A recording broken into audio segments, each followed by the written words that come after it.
Good morning and welcome back to Bubba's Midwest Kitchen. I'm Kyle, and this morning we're going to be making French toast with homemade strawberry sauce on top. It's a quick, easy recipe, and about anyone can do it. So let's dive right in. We have just regular Walmart white loaf bread, regular old eggs, butter, oil, frozen strawberries, half and half, and Hildebrand Dairy cream. They sell all the flavored milks and the cream. They're not a sponsor to the channel, at least not yet, but when I can get it, that's all I use. Hildebrand Dairy out of good old J.C. Junction City, Kansas. So for the strawberry sauce, just get you a medium pot. I'm using this heavy bottom steel pot today for it.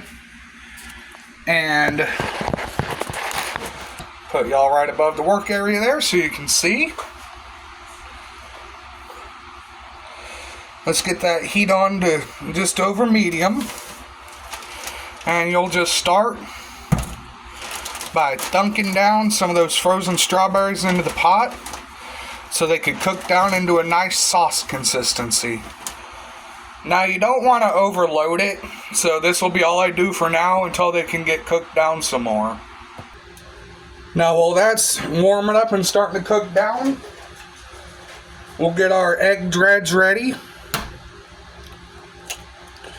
4 large eggs into the closest bread size pan you got. And I meant bowl. I'm a little mixed up right now.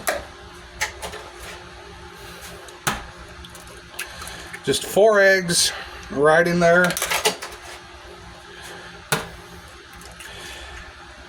If your local ordinances allow, you could save your eggshells for a compost pile. Get back to what gives back. Pour in a little bit of that half and half or a little bit of that cream. I'll use the half and half for this. The cream we will get to momentarily.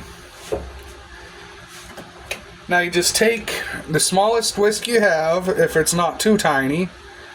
This is the one I'll be using today. Go ahead and break up those yolks and get your egg wash all mixed together nicely. Now that it's all creamy and smoothed up, you don't want to see any big patches of yolk. That is the nice color consistency you're going for. And if you'd like, you can go ahead and add in a little flavor to that egg dredge. Just a little bit will do. That is imitation vanilla. I have to use imitation right now because things are thin and times are lean, and real vanilla is just a little out of my means right now. But I'm also going to go and add some imitation maple to where you can get that maple tasting French toast. Just a little do. You really don't want to overpower it. Go ahead and get that flavoring whisked in to where it's nice and evenly distributed. It will change your color. It'll make it a little darker, as you can see. Now that that's all prepped and ready, we'll slide back on over here to the strawberries. You can see that's starting to boil down in the bottom of it. That is a fairly good sign. So, once it starts to boil down in the bottom like that, you turn your heat down to where you don't burn it. You start to stir it, and you start to break down the strawberries, just kind of chopping them like this. If you have a potato masher, now would be the time to employ it to where you don't have to do so much by hand. At this stage, you'll also want to start adding in sugar.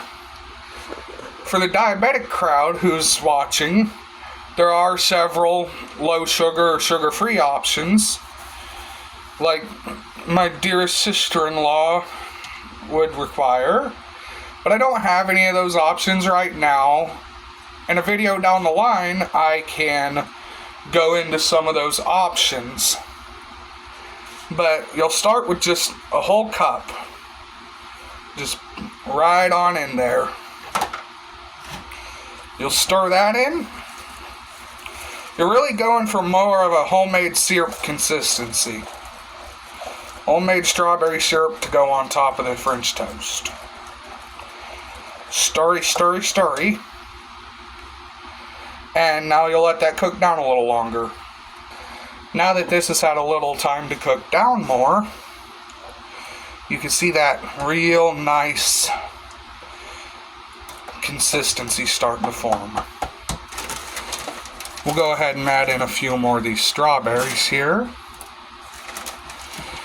And now we just let it cook. While those are cooking, we'll scoot over here to the far edge of my prep area. And something else is about to be happening. So here, we're going to make homemade whipped cream topping while everything else cooks down. You'll take your Hildebrand Dairy cream, or whatever heavy cream you may be using. Heavy whipping cream works the best. I did actually buy some as a backup in case this doesn't form how I figure it will. I don't have my mixing bowl right now. It is currently missing. So I'm going to make do with this pot. It's a Teflon coated pot, so you never want to use metal in it. But we'll go ahead and start by adding just about a quarter bottle of the cream. You take a hand mixer. Mine happens to have plastic beaters on it, so I can use it. And you'll just start with a relatively low speed, and you'll just whip it up.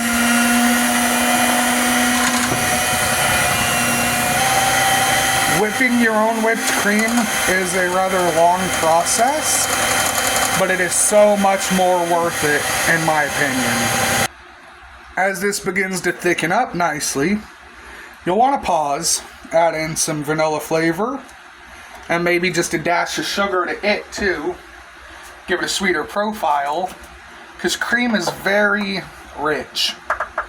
So, just maybe 2 tablespoons, and then you just go back to mixing it.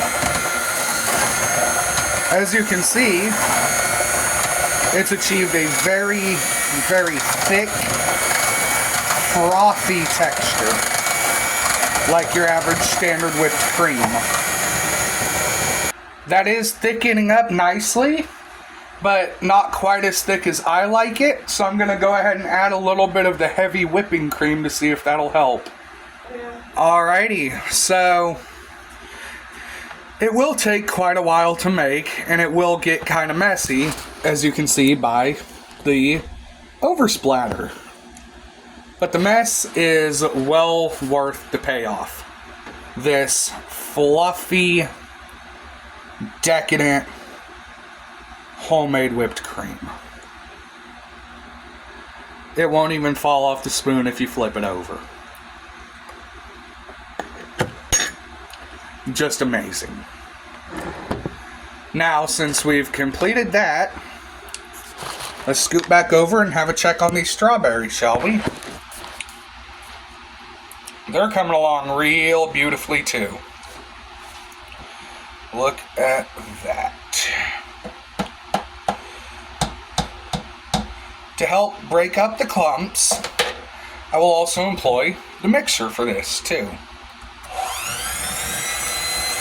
Just a quick mix. That's boiling hot, so you don't want to mix for long and risk splattering everywhere.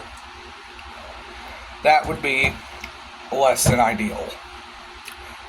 Now, everything seems to be going nice on this half of production. So let's mosey on over and get ready to start actually cooking up our French toast.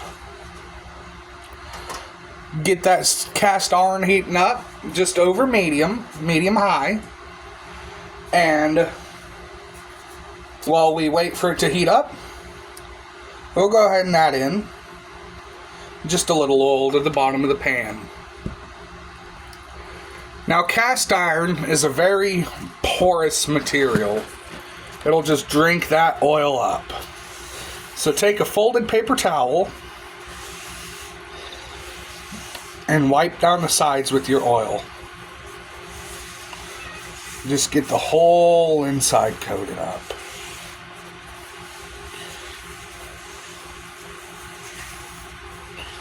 You want it glistening. Now I got to thinking about it, and you can do other fancy flavors for your whipped cream. I forgot I have a bottle of orange extract. I'm going to add just a tad into that to give it a nice citrusy bite. Oh yeah, creamy, airy, citrusy. That is just pure delightful. Alrighty, we got our skillet all warmed up. So you want to drop the heat back below medium to medium low.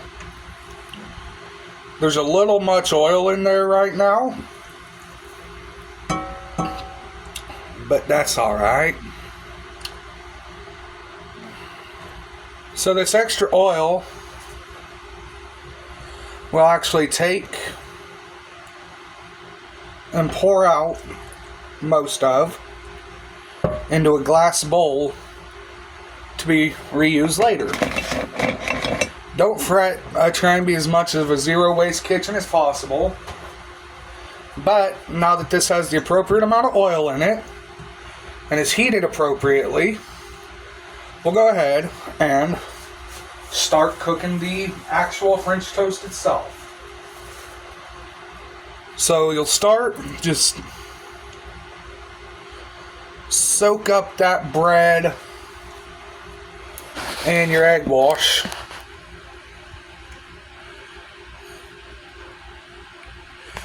And then it might be a little hard to pick up after, and you just plop it over in your skillet. That one picked up way too much and actually fell apart some. Now, it don't take awful long to cook a piece of French toast, but you might need a little higher heat for some stoves. Mine seems to be that way. So you take it from medium low back to right to medium. When you're cooking, you really don't want to use much over medium, or else you'll risk burning it. Now that this has had time to cook, you'll scoot your spatula on under, give it the old flip. Look at that nice, beautiful crust on that piece of toast. Now, don't take quite as long on the second side as the first, because you already have the heat going through it. You see that other side there is already done. So take it, plate it, and on to the next one. Now here at Bubba's Midwest Kitchen, we believe in improvise, adapt, and overcome. After that bread got super soggy super quick with that first piece, take your slotted spatula, dip it down in your egg, and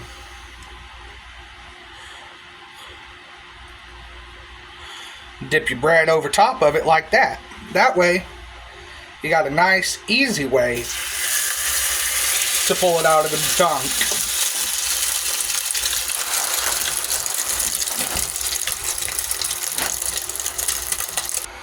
Alrighty, now, since we got those done, and we're ready to go, we need to focus back on these strawberries for a minute. They are all nicely cooked down, but it's a little thin still. So I'm going to try and add just a small bit of cornstarch. Cornstarch is an incredible thickener. If you over mash potatoes, you use cornstarch too. It thickens them right up. So you just vigorously stir it. And as you can see, it's starting to thicken up. So we just need to add a little more in. I used about a total of 1/3 cup. And stir it up. And as you can see, it gave it a real nice, thick, almost jelly-like consistency. That's what you want for a topping like this. You take your French toast. You spoon some of your strawberry sauce over the top.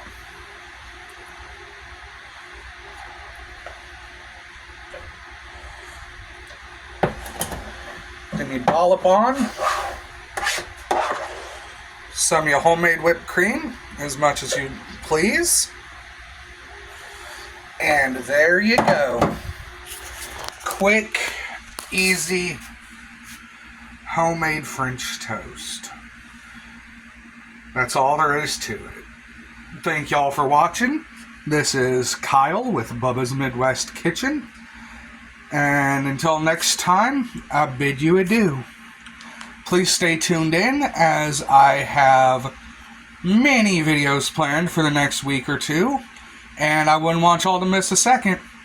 Until next time, have a good day.